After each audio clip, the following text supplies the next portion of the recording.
This is Energized, a podcast about simple ways you can improve your energy. I'm Dina, a naturopath, personal trainer and wellness coach with 14 years experience working with a wide range of clients to help improve their health, fitness and overall energy.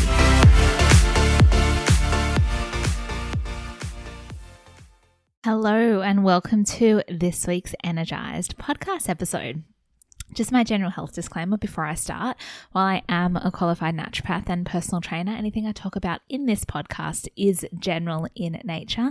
If you'd like individualized advice, you can jump on my website, dinasavitz.com, and book in for a consultation. Now, this week, I'm talking all about human design and energy. So if you haven't heard of human design, you are in for a treat, I would say. I'm going to actually give my background of how I discovered human design and what it's meant for me over the last year or so. And if you have heard of it, but you haven't really looked into it too much, then this episode is going to talk a little bit more to you. And if you're a human design expert, or you know a lot already about your chart, then maybe this episode isn't for you. But I am still going to give my take on it. So yeah. All right, let's get straight into it. Human design is a little bit of a new science and art. There are 5 main types in human design. So it's based on a mix of different arts and sciences that are all together. And it talks a lot about strategy and authority and helps you to prioritize your own energy and discover how you can best use your energy in the world. I don't really think I've given that a very good explanation. But anyway, I was first introduced to human design by my podcast coach, Carly Nimmo. It was part of she's very big into human design, and it was part of my first session with her. She wanted to know my birth date and time and place of birth. And it's very similar to an astrological chart in that it does use a little bit of astrology to determine what type you are in human design, and teaches you a lot about your strategy and authority. So the 5 main types in human design are manifestor, manifesting generator, projector, and reflector. And using your strategy is basically living as your energy type. So I thought this week, since my podcast is called Energized, I will talk about energy in a different way. And living as your energy type, so whichever of these 5 types your human design chart is basically teaches you how to exchange energy with those around us. So when I first learned about it, I thought, oh no, I'm not ready for this. I don't want another. I've had my astrological birth chart drawn up, and I have a copy of it. And some things resonated with me, and some things didn't resonate with me, like all astrology. Like everything, I guess, in astrology. And the things that resonated with me really resonated, and the things that didn't were kind of like they could have been here or there, or it could have kind of related to anybody. So when Carly said to me initially, oh, I'll pull your human design chart for you, I said, that's okay, thanks. And then I thought a little bit more about it, or I read a little bit more about it. And I thought, well, actually, if we're talking about energy, and my podcast is going to be all about energy, then I kind of do want to learn a little bit more about my energy type and the best way, I guess, that I work and my strategy and how I inform people.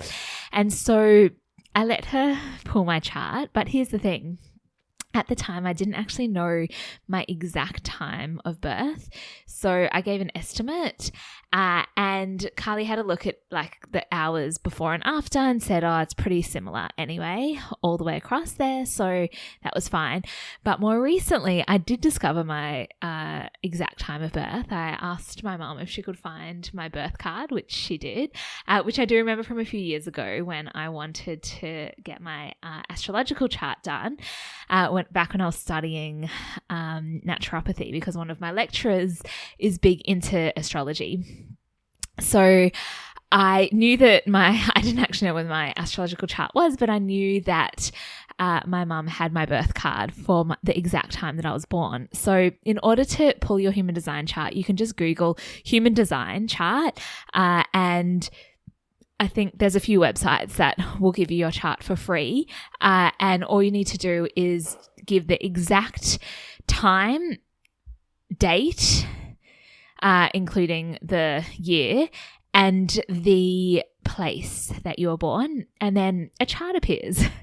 And the chart looks like a body chart, and it goes, and there are certain areas that are dark and certain areas that are light. So you can go through a chart and you can have a whole reading, but basically I discovered that my human design chart, or my human design type, I should say, is a manifestor. So that's only, I think, 9 or 10% of the population are manifestors.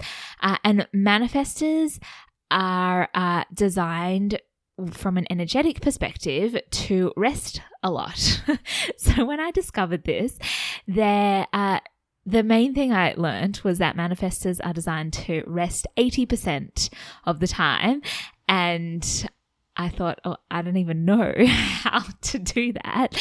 I have always enjoyed resting, which is funny because I do have a podcast called Energize, and I do help a lot of clients in my clinic learn ways to improve their energy. But the human design type that I am is very much one that needs rest. So when I first heard this, I kind of resisted it a lot. And then I read that what happens is over our lifetime, we can be conditioned to be a certain way. So a lot of manifestors can be conditioned to act like manifesting generators. And manifesting generators are a human design type that can go all the time and not have any issues with their energy.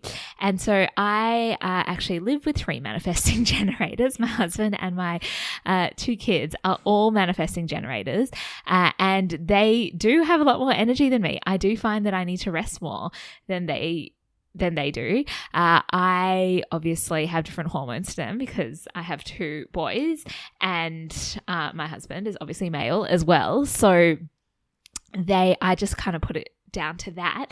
But what I do like about human design is it just gives a little bit of a different spin on things. So learning that I was a manifestor and learning that I needed more rest, I guess gave me permission to be able to rest a little bit more.